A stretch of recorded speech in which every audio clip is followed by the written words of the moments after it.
Now, for more on this, we're joined by Chen Chen, Deputy Director of Macroeconomics and Research Fellow at Chongyang Institute for Financial Studies at Renmin University of China, and Martin Redrado, who was President of the Central Bank of Argentina between 2004 and 2010.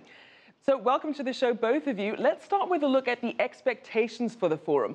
What were they, and did they meet those expectations? Chen, we'll start with you. Okay.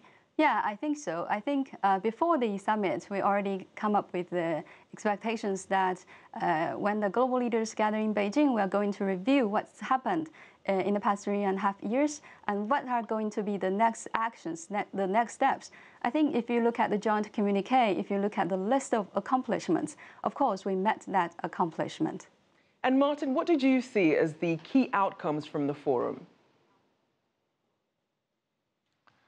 The key outcome is seeing China as a very active participant in willing to have a more integrated world, and in particularly from the Americas, what we see is the will of China to participate in the integration of the continent and in creating a more balanced relation among our countries and Asia. So it's a very positive outcome what we see, and clearly the challenge is how to implement, and going forward, how do we implement this very good initiative?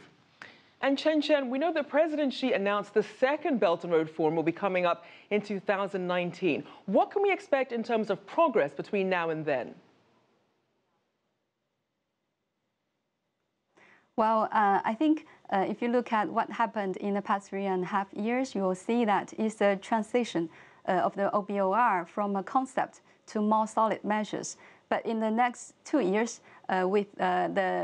since we already have this very first summit, I think the next stage of implementation will be more efficient and more fast. So in 2 years' time, if we are going together again in China, of course, what we review is not just the conceptual progress, but more on a solid basis, the progress in actual implementation of the projects on the ground, Rachelle. And Martin, what about for emerging economies? What would you like to see progress-wise between now and the next forum? Well, I think as it was said right now, the key challenge is right now to bring it into implementation, to look at the specific public works that are needed, not only in Asia, where clearly we see the focus of the program, but also in other areas of the world, in particular in the developing world. But we see that the key challenge is in the need to focus in roads, in bridges, in waterways, in how do we create a more integrated world for trade and in particular investment in our regions that are the most significant needs that we have in the future. And in particular, the thrust for infrastructure projects is another key answer for the need of jobs and taking people out of welfare. So the key right now is to select the key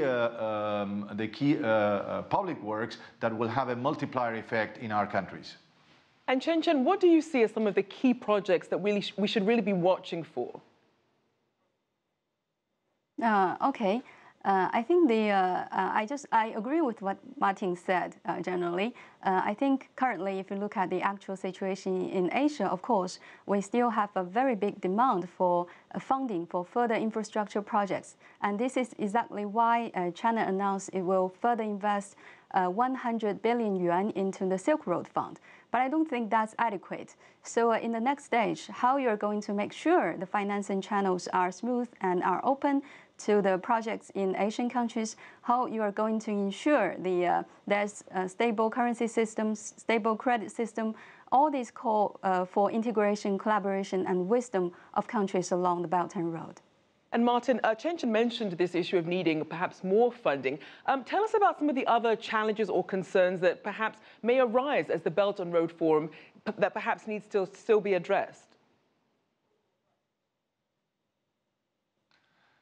Well, clearly what you need to bring in is other financing institutions to help to boost the program that China is putting forward. And in my view, the key challenge moving forward, and I'm glad that you had all the multilateral institutions working together with China and with other significant countries, is how do we bring in the guarantees of the multilateral institutions to bring in more money from the private sector, from international private funds that are critical in order to satisfy the infrastructure needs that we have in all of our countries. So I think that the way the program is designed is very good. The critical element is how do we bring more capital from the private sector in order to boost this in a sustainable way.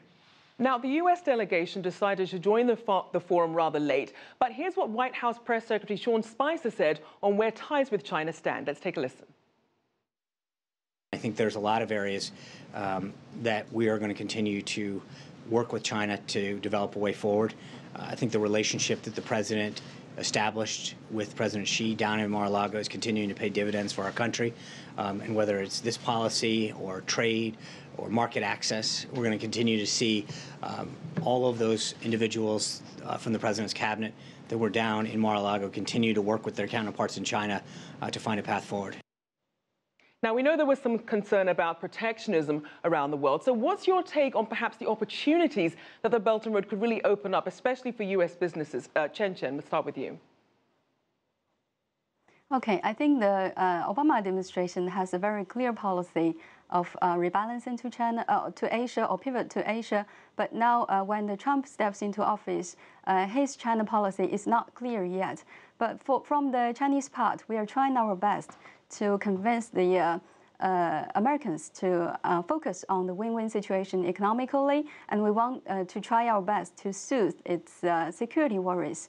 So I think after the Xi-Trump meeting last April, in April last month, I think there's already higher expectation that the U.S. will join the AIIB. I think the expectation is now already higher. So I think in the future, it can be expected that the U.S. will continue to play a big role in the Asia-Pacific.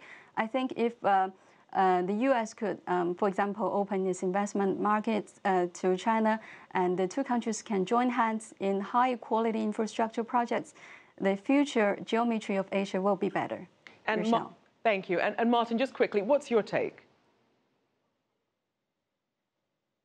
My take is that we've seen a very positive U.S.-China meeting, that there is good areas for cooperation and collaboration, and it's clear that the world relies on the G2, on the relationship between China and the U.S. and China, to create a more cooperative, a more integrated, and really create a path for sustainable growth. Obviously, the rest of the countries like us in Latin America will collaborate into this in terms of integrate and having always what we always see in China and its international relation: balance and equilibrium. All right, thank you so much for joining us. We'll have to leave it there. Chen Chenchen of Renmin University of China, and Martin Redrado, former president of the Central Bank of